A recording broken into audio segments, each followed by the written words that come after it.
இது எங்க ஒய்ஃப் கொடுத்தாங்க. இது என் ஒய்ஃபு கொடுத்தேன். இது ஏன் நான் கொடுத்தேன் தெரியுங்களா? என் ஒய்ஃப் அப்போ முன்னாடி இருந்து சொல்லிட்டே இருந்தாங்க, நான் எவ்வளோ தூரம் நடக்கிறேன், நான் எவ்வளோ தண்ணி குடிக்கிறேன் அப்படின்ட்டு. அவங்களுக்கு ஸ்மார்ட் வாட்சே பிடிக்காது. அவங்களுக்கு ஸ்மார்ட் வாட்சே பிடிக்காது. பட் ஆனால் அவங்க பார்த்தீங்கன்னா தண்ணி எவ்வளோ குடிக்கிறோம், எவ்வளோ வாக்கிங் போகணும், ஸ்லீப்பிங் டைம்ஸு, அவங்க எல்லாமே இதை பார்க்கணுங்காகவே அவங்களோட ஹெல்த் கான்சியஸ்க்காகவே அதை நான் கிஃப்ட் பண்ணேன் நான். அப்படிங்களா? ஓகேங்க. இது எக்ஸ்பெக்ட் பண்ணல. இது வேர்ட்ஸே இல்ல, பட் थैंक यू.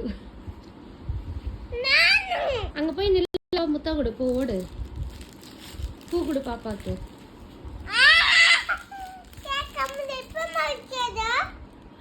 அது ஃப்ளவர். டாடிக்கு ஐ லவ் யூன்னு சொல்லி கொடு. I love you. Thank you so much. அம்மா வச்சது